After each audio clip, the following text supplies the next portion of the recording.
గాడిదపై వచ్చిన గగనాన్ని ఏలే సింహమే, సామాన్యుడై వచ్చిన సర్వలోకనాథుడే, పేదవానిగా వచ్చిన పరలోక చక్రవర్తే, తగ్గించుకొని వచ్చిన దేవుని తనయుడే.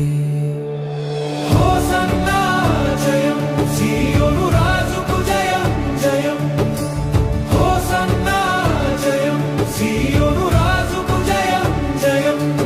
దావీదు కుమారునికి హోసన్నా జయం. ప్రభువు పేరట వచ్చువారు